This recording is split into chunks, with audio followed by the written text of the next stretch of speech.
कल हम लोग यहाँ तक पढ़ लिए थे, ठीक है। अब इससे आगे देखेंगे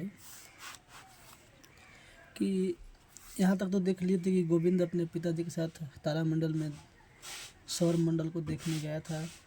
वहाँ पे वो सूर्य को जाना, ग्रहों के बारे में जाना, ये भी जाना कि लाल ग्रह किसे कहते हैं, सूर्य के सबसे करीब ग्रह कौन है, ये सब जाना, ठीक है।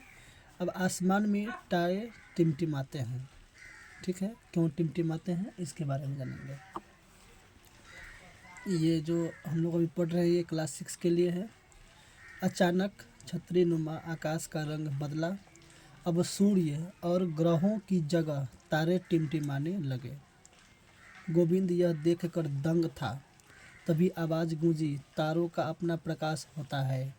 चलिए एक और कि तारों के पास अपना ही प्रकाश होता है, वह सूर्य का प्रकाश नहीं लेता है, क्योंकि सूर्य भी एक तारा ही है। चूँकि ये तारे हमसे काफ़ी दूरी पर है, इसलिए हमें टिमटिमाते हुए नज़र आते हैं। चलिए इसका सवाल का जवाब मिल गया कि तारे क्यों टिमटिमाते हैं, क्योंकि तारे हमसे काफ़ी दूर है, इसलिए हमको टिमटिमाते हुए नज़र आते हैं। अब गोविंद को अपने प्रश्न का उत्तर मिल चुका था। इनमें से कुछ तारे तो सूर्य से भी बड़े हैं, कुछ तारा ऐसा भी है जो सूर्य से भी बड़े हैं। सूर्य भी तो एक तारा ही है। चलिए ये पॉइंट, सूर्य क्या है, एक तारा है, लेकिन यह पृथ्वी से काफ़ी नज़दीक प्रतीत होता है। सूर्य एक तारा है, लेकिन यह पृथ्वी से काफ़ी नज़दीक है, इसलिए हमें बड़ा दिखाई देता है और तारे के अपेक्षा में। परंतु वास्तव में यह पृथ्वी से बहुत दूर है। इसका प्रकाश हम तक लगभग 8 मिनट में पहुंच जाता है। चलिए इसका सूर्य का प्रकाश पृथ्वी तक पहुंचने में लगभग 8 मिनट का समय लगता है। सूर्य के बाद सबसे नज़दीक के तारे का प्रकाश पृथ्वी तक पहुंचने में लगभग 4 वर्ष लगते हैं। सूर्य के बाद जो सबसे नज़दीक तारा है उसका प्रकाश पृथ्वी तक पहुंचने में लगभग 4 वर्ष लगते हैं। अब चलिए पृथ्वी के बारे में, अपने घर के बारे में जानते हैं। अपना जो घर है पृथ्वी है उसके बारे में। अब गोविंद को तारों का रहस्य समझ में आने लगा था। तभी उद्घोषक ने कहा, चलिए अब अपनी धरती पर चले। गोविंद चौंका, अरे हम तो धरती पर ही तो है। छतरी नुमा आसमान पर गोल आकृति उभरने लगी, उसमें कई रंग के धब्बे दिखने लगे। उद्घोषक ने बताया, यही है हमारी पृथ्वी जिस पर हम रहते हैं। यही वह एकमात्र ग्रह है जहाँ जीवन मिलता है, क्योंकि यहाँ जल एवं जीवन के लिए आवश्यक गैसें मौजूद है। अंतरिक्ष से देखने पर पृथ्वी नीली नज़र आती है। अंतरिक्ष से देखने पर पृथ्वी कैसी नज़र आती है? नीली। ऐसा इसलिए है क्योंकि वायुमंडल में प्रकाश की किरणें परावर्तित होती है तथा समुद्र की सतह से नीले रंग का परावर्तन सर्वाधिक होता है, इसलिए पृथ्वी क्या है? नीला दिखाई देती है। अभी क्वेश्चन, पृथ्वी नीला क्यों दिखाई देती है? तो ऐसा इसलिए है क्योंकि वायुमंडल में प्रकाश की किरणें परावर्तित होती है तथा समुद्र की सतह से नीले रंग का परावर्तन सर्वाधिक होता है, इसलिए पृथ्वी क्या है? नीला दिखाई देती है। चूँकि पृथ्वी का 71% भूभाग जल से घिरा है। कितना प्रतिशत? 71% भूभाग जल से घिरा है तथा मात्र 29% स्थल मतलब जमीन है। पृथ्वी पर 71% पानी है और 29% जमीन है। अतएव जलीय भाग के अधिक रहने के कारण प्रकाश का परावर्तन अधिक होता है, जिससे यह क्या दिखाई देता है? नीला दिखाई देता है।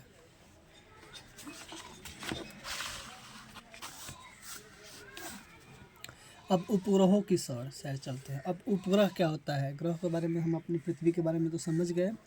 उद्घोषक ने बताया, ग्रहों के अलावा सौर परिवार में उपग्रह भी होते हैं। गोलाकार छत पर सभी ग्रह उभर आए। कुछ ग्रहों के इर्द गिर्द कुछ गोल पिंड घूमते नजर आ रहे थे। पृथ्वी के चारों ओर भी एक पिंड घूम रहा है। ध्यान से देखिए, एक आवाज़ गूंजी, यही है चांद। यह पृथ्वी का एकमात्र उपग्रह है। पृथ्वी के पास एक ही उपग्रह है जिसका नाम क्या है? चंद्रमा। चंद्रमा पृथ्वी के बहुत नज़दीक होने के कारण इतना बड़ा दिखाई देता है। चंद्रमा का प्रकाश पृथ्वी पर लगभग 1.25 सेकंड में पहुंचता है। ये भी चंद्रमा का प्रकाश पृथ्वी तक कितना देर में पहुंचता है, कितना समय में? तो 1.25 सेकंड में। चंद्रमा पृथ्वी की एक परिक्रमा 27 दिन 8 घंटे में पूरी करता है। चंद्रमा पृथ्वी की एक परिक्रमा 27 दिन 8 घंटे में पूरा करता है। इतना ही समय में वह अपने अक्ष पर भी एक बार घूम जाता है। बहुत बड़ा इम्पोर्टेंट क्वेश्चन सब है, ठीक है। यही कारण है कि हमें सदैव चंद्रमा का एक ही चेहरा दिखाई देता है। चंद्रमा पर न तो जल है और न ही वायु। चंद्रमा पर जल और वायु नहीं है। चलिए पॉइंट नोट करने वाला है। यह दिन में बहुत अधिक गर्म और रात में बहुत अधिक ठंडा रहता है। चंद्रमा के बारे में, चंद्रमा दिन में बहुत अधिक गर्म रहता है और रात में बहुत अधिक ठंडा रहता है। इसका धरातल उबड़ खाबड़ है।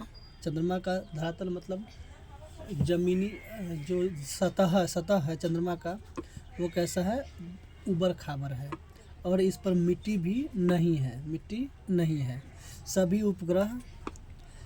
उपग्रह अपने ग्रह के चारों ओर घूमते रहते हैं। जितने भी उपग्रह है वह अपने ग्रह के चारों ओर घूमते रहते हैं। कुछ ग्रहों के तो कई उपग्रह है और किसी को एक भी नहीं।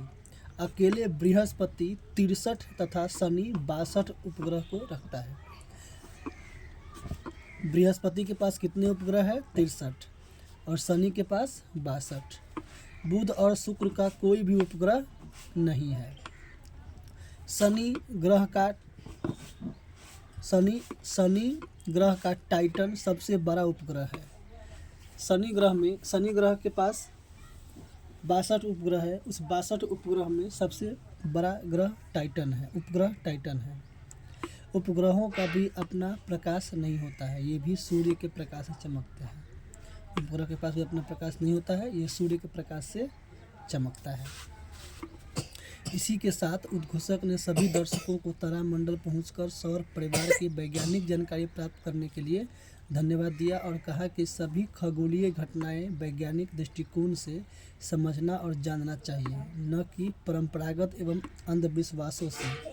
शो समाप्त हुआ, सभी लोग बाहर निकल गए।